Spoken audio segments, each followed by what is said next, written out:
그는 찬양하는 전사장이었으나 하나님께 돌려야 한다는 영광을 자신이 취하려고 하나님의 권위에 도전하였다가 타락하여 사탄이 되는 것입니다. 그가 불려서 쫓김을 받을 때 함께 타락한 천사들은 마귀가 되어 지금 이 지구상에 풀려나 있습니다. 온종 권세가리가 사탄은 온갖 방법으로 하나님의 형상으로 지어가는 사람들이 죄악으로 미혹하고 어둠의 권세로 살아나가 사망과 멸망 가운데로 돌아가고 있습니다. 현대인들의 가장 큰 우상은 바로 쾌락입니다. 즐거움을 얻기 위해서라면 어떠한 대가도 기꺼이 지불하는 시대입니다. 하나님을 떠난 인생의 공허함을 메우기 위해서 사람들이 쾌락을 선택하는 것입니다. 성적인 쾌락, 지나친 음악과 취미, 절제할 줄 모르는 순간 담배, 그리고 마약, 스포츠, TV, 비디오, 영화 등은 바로 현대인들의 우상인 것입니다. 하나님을 떠나서 신이 되고자 하는 영역, 하나님 아닌 것으로부터 신비와 만족을 얻는 영역은 모두 유의지 운동으로 모여지고 있습니다. 초능력, 명상, 신비주의들은 각박한 시대에 사는 현대인들에게 새로운 안식과 공파구가 될 것처럼 속이고 있습니다. 이 유의지 운동은 음악, 기술, 영화, TV 등의 매체로 그 메시지를 던지고 있습니다. 또한 하나님 대적하여 높아진 생각들 가운데 인본주의, 진화론 등의 속에서 사람들의 가치관은 병들어 있습니다. 오직 하나님 것입니다. 그래야지 오랜 시간 동안 사람들은 그런 많은 것을 하나님의 숨겨왔습니다. 나는 그런 같은 것을 숨겨왔거나 하나님의 hindu교, 이슬람교로 충만한 사람들로 그걸 생각하고 있습니다. 이 모든 정보는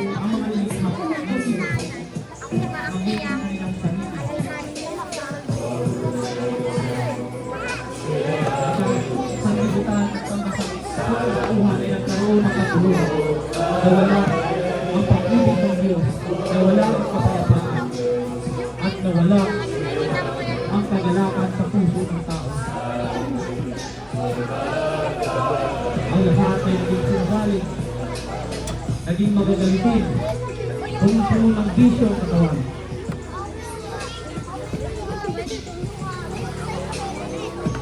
At tuluyan namang kinalimutan ng Diyos ng tao, ang Diyos na may likha sa kanya.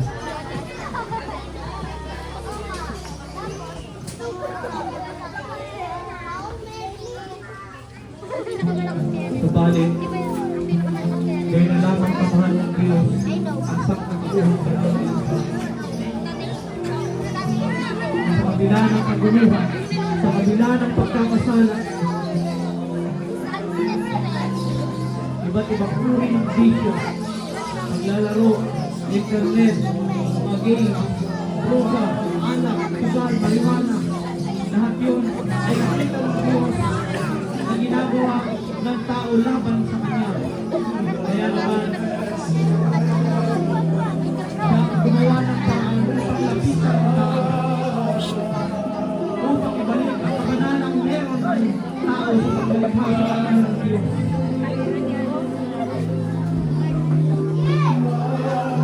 Upang tulong sa pagkakasala ay isingin tungo sa kabanalan. Ikaw ba na nanonood? Ikaw ba na nakikinig? Ikaw ba na nandiyan sa tabi nakatayo ko ng upo ay mayroon ka saglay na kasalanan laban sa Diyos? Ngayon, binigyan ka na ng Panginoon at sinasabi niya sa iyo, anak, mahal kita. Nais kong patawarin ka. Nais kong dulutan ka ng pag-ibig. Nais kong makita mo kung gaano kita kamahal.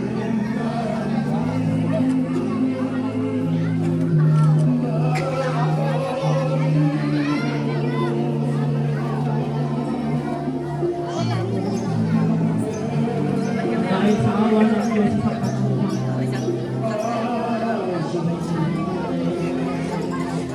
ipinakita niya, pinagawa niya ang kanyang pag-ibig sa atin kahit tayo ay kasalanan pa. Ang sabi ng kasulatan, ang Panginoon sa Kristo ang kanyang gusto na anak ay bumaba sa lupa upang tayo, ikaw at ako, ay luluto ang pag-asa sa kabanalan, pag-asa sa buhay ng anak. Siya ay pumahinga dahil sa mahal niya ang kalutuan. At dahil sa ito, gawin sa sakit ng kasalanan.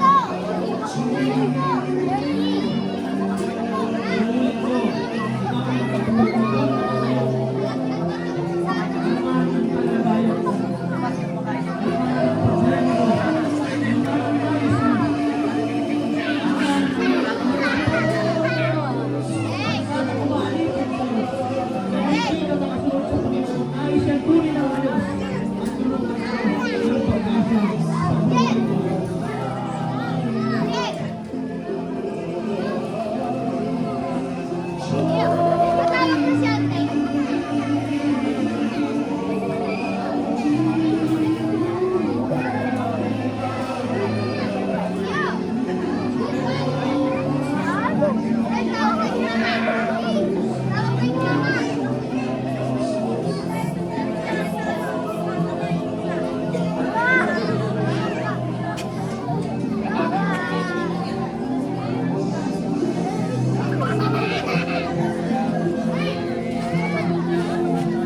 Dahil sa pag-ibig sa iyo ni Jesus,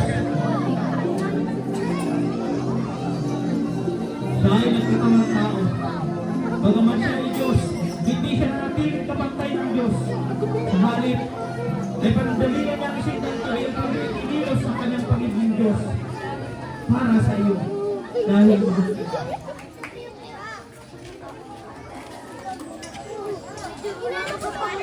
Ang Panginoong Jesus, nang pumarito sa lupa, siya ay nangaral ng mabuting balita. Ginising niya ang mga tao na natutulog at nagsasaya sa presensya ng kasalanan. Bagaman hindi siya kinilala ng tao, pero patuloy niya tayong nilapitan.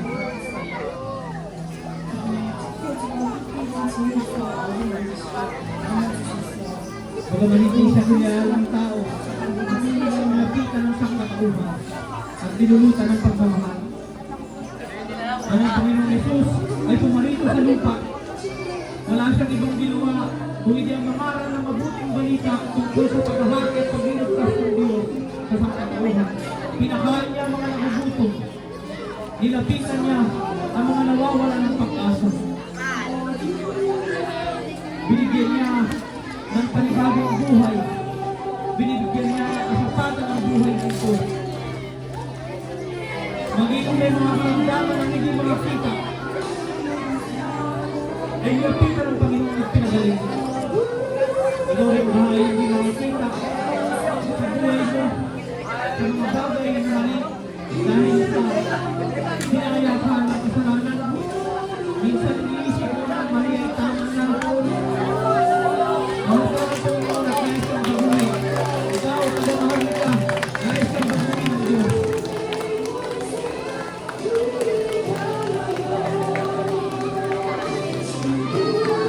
Naging ang taong hindi may unang ng kamay para sa kanilang kapwa ay pinagaling ng Panginoon.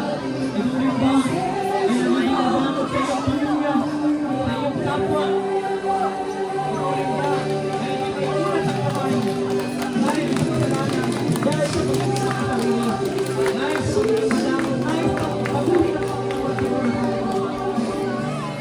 Ang iyong hindi makalakan ay nilapitan ng Panginoon at pinagaling. Ikaw rin ba ay hindi may akbang para sa Diyos? Nais kang pagaling ng Panginoon sa oras na ito. Nais kang bulutan ng kanyang pag-ibig. Makinig ka, tagamahal ka.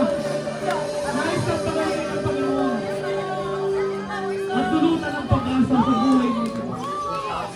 At ikaw sa buhay mo ng hanggang.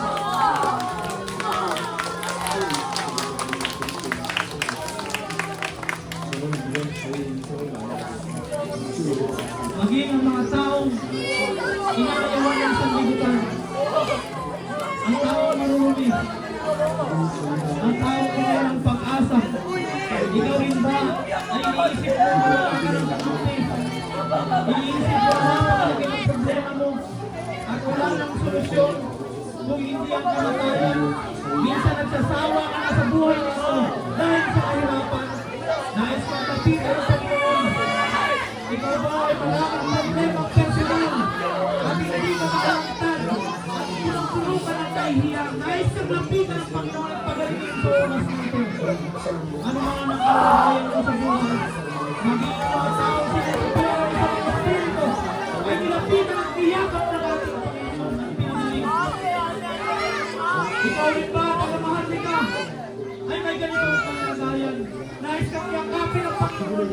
Nais kang pagalingin.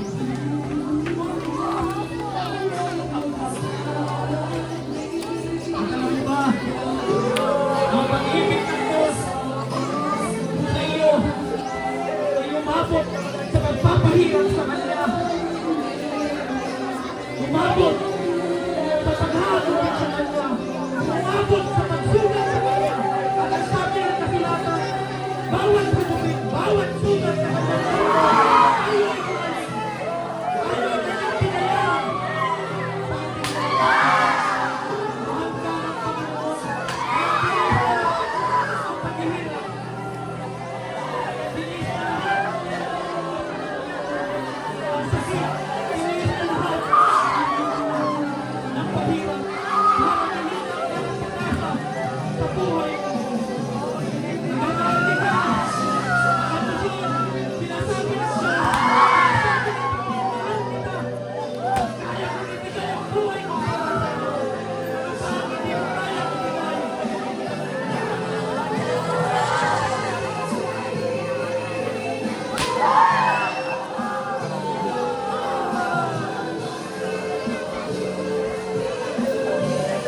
Binigyan na ako ang mahal ng Diyos. Binigyan niya ako ng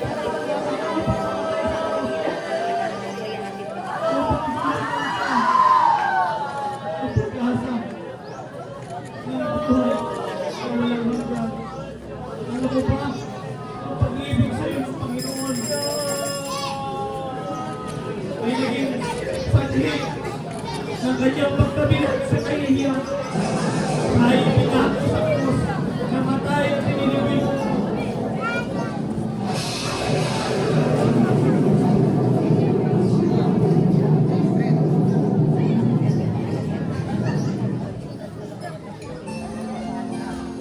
Hindi sila umiiyak dahil sa magaling silang magdrama. Hindi sila pumunta rito kasi magaling silang mag-perform. Pumunta sila rito para ipakita sa bawat isa sa atin ang pag-ibig ng Diyos para sa iyo at para sa akin.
gaano ka kamahal ng Diyos.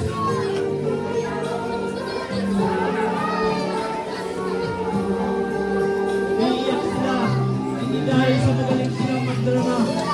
Umiiyak sila, kasi gusto nilang sabihin sa iyo, sa atin, na mahal ka ng Diyos.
Ibig sa iyo ng Diyos ay ginagpapagod sa kamatayan. Siya ay muling nabuhay, muling babalik para sa iyo.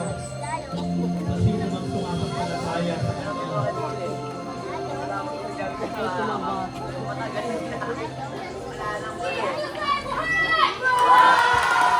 Amen.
po nila